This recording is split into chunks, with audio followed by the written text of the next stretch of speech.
到的是创意旅行社的最新说法，稍后我们更完整的报道也请您持续锁定。只是这个阿里山森林小火车翻覆，这已经不是第一次了，而且这一次出事的地点跟8年前意外发生的位置非常的接近，到底是哪里出了问题？我们要带您更深入的分析跟探讨。接下来我把时间交给荣安。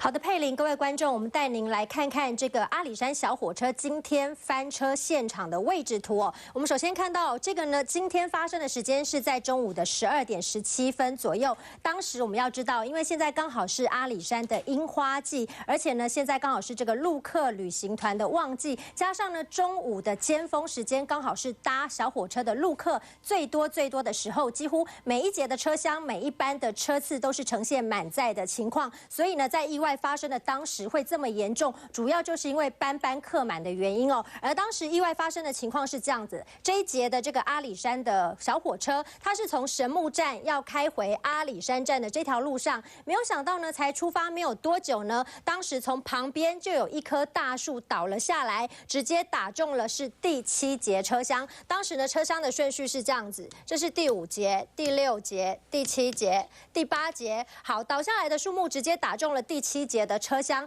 但是呢，最严重的却是第6节车厢，它总共翻转了180度。180度是怎么样呢？就是原本车顶朝上的，现在车顶朝下，等于是头下脚上。所以呢，这个第6节车厢的伤亡情况可以说是最严重的。而其他的第8节、第6节还有第5节车厢这3节车厢，同时呢，有的也是呈现90度的翻转，而且呢还打横在四散在这个铁轨上面。而现在呢，最严重的这个第6节车厢里头呢，就是满载着陆客，而当时的情况就是，很多人发现这个人叠着人，就是根据现场的目击者来表示，他看到的情况是说，他本来听到这个有沙沙的树的声音，接着呢就发现树倒了，他往后一看就发现后面的车厢翻转了180度，然后掉到这个3公尺深的山谷当中，而当时他们是立刻下车来进行抢救，而因为呢整个车厢里面满满的都塞满了人，所以呢几乎在抢救的时候非常困难，而且是这个人叠着人的状况哦，这个现场可以说是一片混乱。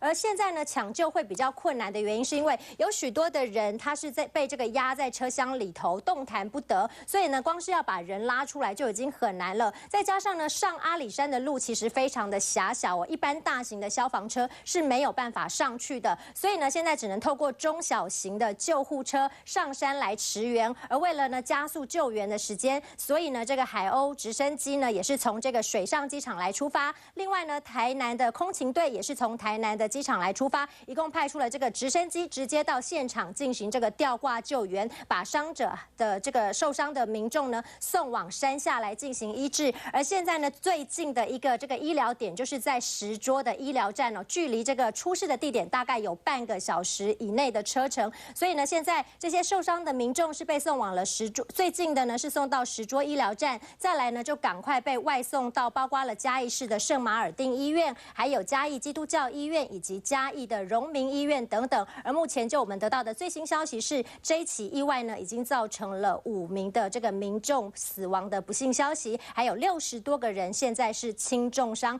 而且大部分受伤的呢都是大陆团的游客。这是目前为止在现场最新的情况。而我们要来问说，为什么这个树啊会倒下来？相信大家都有这个疑问哦。在整个阿里山里面最多的就是树了，为什么这个树倒下来？那如果没有一套防范措施，是不是以后很有可能类似的事情还会再发生呢？这个时间点我们可能要往回推算一下，就是说，因为在这个921大地震发生之后，其实整个阿里山呢，它的这个表土我可以说是流失的相当的严重，而且地壳呢有一些变动，因为阿里山就在南投还有嘉义交界的地方，所以呢，当时呢这个就有一点走山的状况，再加上呢88风灾的时候，因为实在下了太多的雨，所以造成呢有许多的树木啊，根本这个根基呢都已经是会摇晃了。而其中阿里山的神木倒下来也不是第一次了，在1997年的时候，这个大家很著名的阿里山神木就是已经倒下来了。而在经历过这个88风灾的摧残之后，还有陆陆续续发生打雷的状况，所以其实在阿里山有很多的这个巨型的树木哦，是已经被雷劈过了，被火烧过了，或是呈现这个中空的状况。所以呢，其实要说倒下来来这样的危机可以说是到处都可能会有的。而目前呢，负责这个养护阿里山的这个单位就是农委会的林务局哦，所以目前为止要究责的话，可能就是要由这个农委会的林务局哦，去找出为什么树木会发生倒塌的原因，为什么没有人来养护这些树木，造成随时可能发生的危机。这是目前为止在现场最新的状况。好，那我们带大家来看哦，相信阿里山小火车翻覆，大家听到这样子的意外呢，时间可能又会被拉回了8年之前哦。这样的惨剧其实同样也发生过，而且当时的死伤是更为惨重的，一共夺走了17条的人命，还有170多个民众受到了轻重伤。而当时呢，8年前，也就是民国92年的时候，同样是发生在春暖花开的3月天，3月1号的下午2点07分，也是在阿里山小火车搭车的尖峰时刻，同样呢，也就是跟这一次出事地点差不多的，就是在神木站要开往阿里山站的这条路上，车子才刚刚离开了神木站，就在铁桥前面，就因为这个刹车失灵的关系而造成撞车，最后翻覆。而当时刹车失灵的原因呢，有一个机械呢叫做角旋栓，当时呢这个角旋栓没有开启，造成刹车失灵。刹车失灵之后呢，因为是下坡的路段，所以造成第一节的车厢是直接跑去撞上山壁，再来呢后面的第2节还有第3节的车厢呢就连续追撞，所以造成整列的这个小火车来翻覆山谷，而且当时呢那个铁桥的深度距离山谷是蛮深的，有5-6公尺，所以呢才会造成了17个人死亡的惨剧。而当时呢真的震惊了全国，我们就透过以下的报道，先带您回到8年前这个惨重的翻车意外。这里车14点整开往神木的区间车时间就要到了，还没上车的旅客请赶快上车。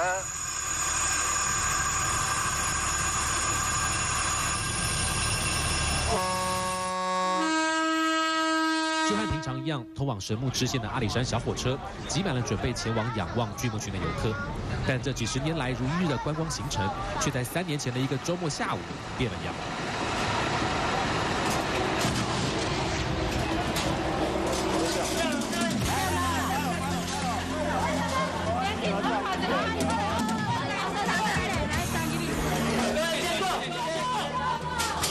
突如其来的天旋地转，小火车4节车厢就像是推倒的积木，散落在铁道两旁。由于事故地点正好是个下坡转弯处，再加上刚好遇上桥梁，让其中3节车厢全部摔落到8-9公尺深的桥底下。绕来绕去啊，小孩子好像是坐一个消费车这样，可是就一下子车好像出轨吧，还是怎样，然后就车子就往那边这样子。先生下山了，没有关系了，没有关系了。来，那个还没来。没走。用了酒精。有3个学生在桥下，其中有2个是挤在一起的，2个挤在一起，那里面死了好几个人嘛，死在那边要拉也拉不出来，啊，掉在那个桥底下那一个是人死的比较少，不过很多人都昏倒了。第一时间赶到现场的阿里山义消分队长徐青松回忆，意外现场混乱到让人不知道该从哪里救起，他只能拼命的打电话请求支援。那我跟他讲过好几次，说很严重，啊，消防局上说一定要叫我先查明到底多少伤患。我一直跟他讲说没有办法调查，没有办法调查很大的场面，大概1-20分钟以后，消防局就会打说要派直升机来。由于通报迅速，嘉义消防局第一时间联络国家搜救指挥中心，派遣空警队、空消队以及国军海鸥直升机前往救援。但阿里山的厄运似乎并没有因救援开始而结束。把所有船轨来，把前来救援的直升机在准备后送伤患的关键时刻，却因为救人心切，超重坠毁。你怎么坠毁的？他是打到了，他起飞就打到那个沙漠，打到来棵树，就那个下面那棵树。救援直升机坠毁，让阿里山小火车翻车意外的救援行动出现了最戏剧化的发展。其中一名罹难者吕明宗在登机前已经没有生命迹象，但家属却证实接到他报平安的电话，因此质疑根本是直升机坠毁才害死了他。第2次打电话是我大哥，他现在等待救援就对了。结果他讲的语气很平和的哈，然后就是等待救援。结果过没多久，电视上看到说是我大哥的名字都已经死了。因为刚送到停车场、送到停机坪的时候，他还能讲话，这是事实，还会讲话。所以这种情形我们给他拍上去的了。台上那时候没有反应了，我看也差不多是没有办法了。不过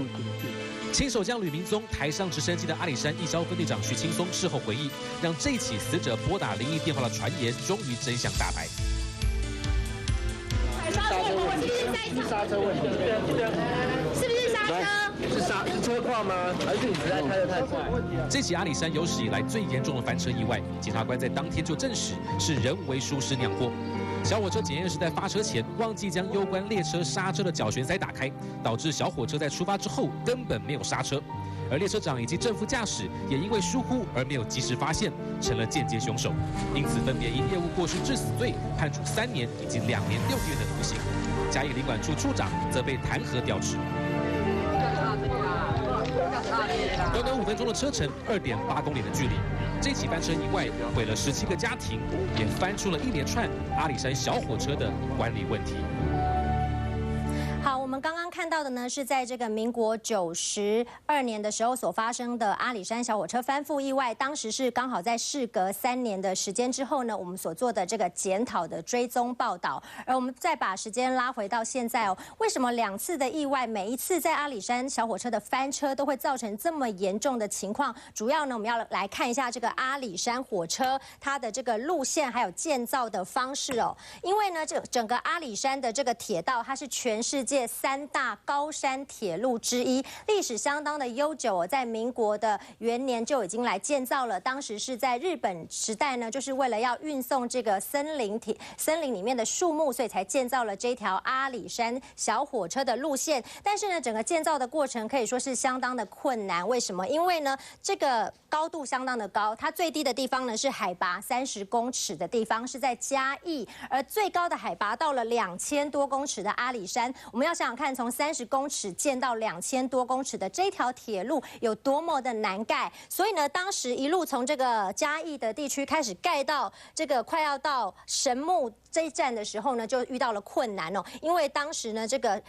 铁道没有办法用直线式的方式往上来盖，所以呢，最后是用这个之字形的方式来修建这条铁路。所以之字形的盖法呢，也是阿里山铁路闻名世界的其中一个最大的特色。那为什么要选择用之字形来盖呢？因为它无法做直线式的前进，所以呢，就要使用后退的方式，用倒退路的方式走另外一个坡道，然后呢再前进，然后呢再后退走另外一个坡道，再前进，就这样子前进后退，前进后退。一共经历了4次，从这个第1分道到这个沼平站，一共经历了4次的这样子的之字形的路线。而我们今天看到的呢，从这个神木站到阿里山站这个地方呢，也是一个有非常大的转折的地方，也就是因为弯道真的很大，所以呢，只要稍稍有一点点不注意的时候，只要稍微有一辆的这个车厢来翻覆的话，几乎就会牵动所有整列车，都会造成相当大的灾难。主要就是因为这个之字形铁路弯度实在是非常大，而阿里山小火车的特色呢，就是它整个2000多公尺会经历到完整的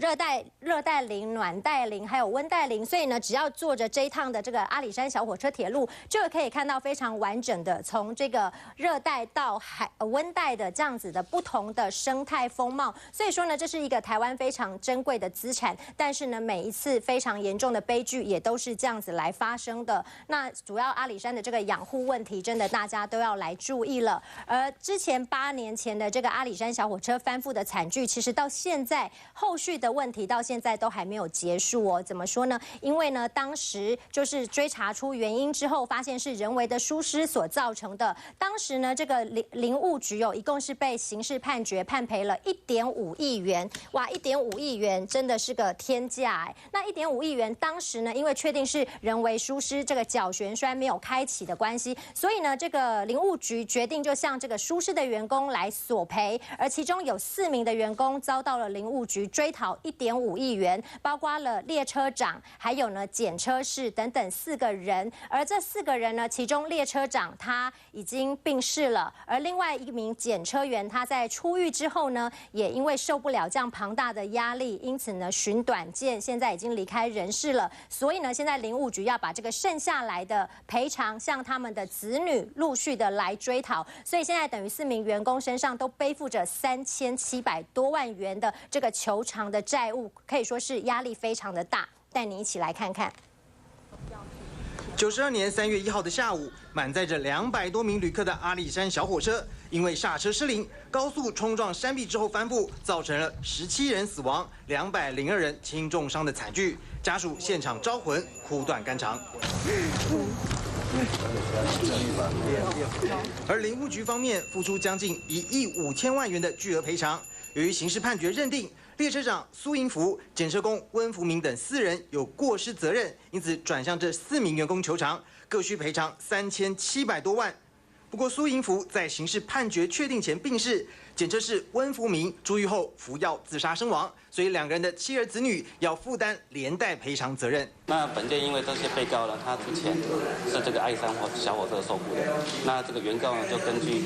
民法这个雇佣人求偿的责任，向这些被告来求偿。